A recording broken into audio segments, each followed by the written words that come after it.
ગામનો સરપંચ એટલે ગામનો કરતા હરતા। આજે સરપંચ બનવા માટે ગામડાઓમાં પણ શહેરોની તર્જ પર ચૂંટણી લડાય છે।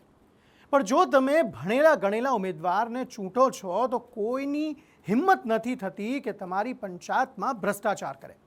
આજે આવી જ રીતે એક સરપંચે ભ્રષ્ટાચાર સામે મોરચો ખોલ્યો છે, જેમણે ચૂંટણી જીત્યા બાદ પણ હજુ સુધી ચાર્જ નથી લીધો। ચૂંટણી જીત્યા પણ ચાર્જ નથી લીધો। શિક્ષિત સરપંચે ખુલ્લો પાડ્યો ભ્રષ્ટાચાર। મહિલા સરપંચ સાથે ઊભું છે આખું ગામ। આ વાત છે છોટાઉદેપુરના નસવાડી તાલુકાના ડણી જૂથ ગ્રામ પંચાયતની, જ્યાં ગામના લોકોએ શિક્ષિત એવા સરપંચ મીરાબેન રાઠવાને ચૂંટી કાઢ્યા હતા। જોકે પરિણામો આવ્યાને 40 દિવસ થયા બાદ પણ મહિલા સરપંચે ચાર્જ નથી લીધો। તેમનું કહેવું છે કે જો હું ચાર્જ લઈશ તો હું ફસાઈ જઈશ।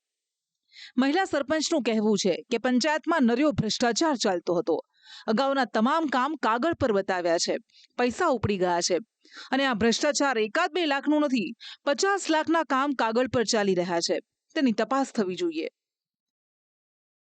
જેમાં અમને 23/7/2025 ના રોજ જે ચાર્જ આપવામાં આવ્યો હતો, એમાં મને ચાર્જ તો આપી દીધો, પરંતુ એમાં જે અગાઉ થઈ ગયેલા કામ હતા એ અધૂરા હોવાના કારણે મેં ચાર્જ ઉપર સહી કરી નથી। તો મારી સરકારને એટલી જ માંગણી છે કે જે આ કામ અધૂરા રહી ગયા છે એની પૂર્તતા કરવામાં આવે, અને જે જમીન લેવલ પર જે પણ કામ બાકી છે એની તપાસ કરવામાં આવે। 50 લાખના કામ, હા, એમાં તો રજિસ્ટર લેવલે તમે જોવા જાવ તો હળતું કૌભાંડ જ છે કહેવાય, કારણ કે અમુક જે કામો છે રજિસ્ટરમાં બતાવે છે પરંતુ જમીન લેવલે થયેલા નથી, અને અમુક જે કામ છે એ રેકોર્ડમાં લીધેલા છે તેમ છતાંય બાકી બોલે છે। હજુ મિલકત રજિસ્ટરમાં આમ જોવા જઈએ તો અમુક જે કામ છે એની ગ્રાન્ટના જે પૈસા છે ઉપડી ગયેલા છે, પરંતુ જમીન લેવલે કામ બિલકુલ દેખાઈ રહ્યા નથી।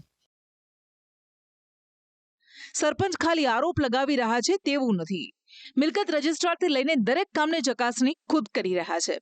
આરસીસી રોડનું કામ હોય કે ડ્રેનેજ લાઇનનું કામ, સરપંચ જાતે ખરાઈ કરવા માટે અહીંયા જ્યારે નીકળ્યા છે ત્યારે દ્રશ્યો જોઈ રહ્યા છો। આ ખાસ કરીને જે જગ્યા છે એમાં ખાસ કરીને વાત કરીએ તો ડ્રેનેજ લાઇનના જે કામો છે, અંદાજિત જે વાત કરીએ તો આરસીસી રોડથી લઈને જે અલગ અલગ કામો છે એમાં મિલકત રજિસ્ટર પર જોયા બાદ જે 45,21,000ના કામો છે એમાં ખરેખર જે કામો છે એ હાલ સ્થળ પર દેખાતા નથી। ખાસ કરીને આ સરપંચ જાતે આ મિલકત રજિસ્ટર લઈને નીકળ્યા છે। આ 45 લાખના કામો અહીંયા સ્થળ પર નથી એવું સરપંચ ખુદ અહીંયા સ્પષ્ટ જણાવી રહ્યા છે। બીજી બાજુ ગ્રામજનો પણ આ શિક્ષિત સરપંચની સાથે છે, જેઓ પણ કહી રહ્યા છે કે અગાઉના ભ્રષ્ટાચારની તપાસ વગર ચાર્જ ન લેવાય। તમામ ગામોના યુવાનોનું એવું કહેવું છે કે જે પણ કંઈક ભ્રષ્ટાચાર થયો છે એની ચોક્કસ તપાસ થાય, એની સામે જે કર્મચારીઓ સંડોવાયેલા છે એની સામે શિક્ષાત્મક પગલાં લેવાય। જે આ જાગૃત સરપંચ આવ્યા છે ને શિક્ષિત છે કહેવાય, એના કારણે આ બધું ઉપેટું છે। બાકી અત્યારે લગી હજુ બીજા 10 વર્ષ જતા ને તો એવું કંઈ નીકળતું ના કહેવાય। કામ થવા જોઈએ, બીજું કઈ જે કૌભાંડો છે બહાર નીકળવા જોઈએ। બીજું જે અધિકારી હોય ઉચ્ચ લેવલના હોય એ સ્થળ પર તપાસીને એની કાર્યવાહી કરે। તો આ બધા વચ્ચે ગામના પૂર્વ સરપંચ દરેક વાતમાં નનૈયો ભણી રહ્યા છે। તેમનું કહેવું છે કે મને કશી જાણ નથી, મારો કાર્યકાળ તો 2022માં પૂરો થઈ ગયો હતો। 22/9 તારીખ પછી મારો મુદત પૂરી થઈ ગઈ। પછી મેં શું કરું કહેવાય, મારા જે તે વખતેના કામો પૂરા થઈ ગયેલા કહેવાય અને કરેલા જ કહેવાય કામો, જેટલી ગ્રાન્ટ આવી તેટલી। પછી પાછળની વાત હું નથી જાણતો।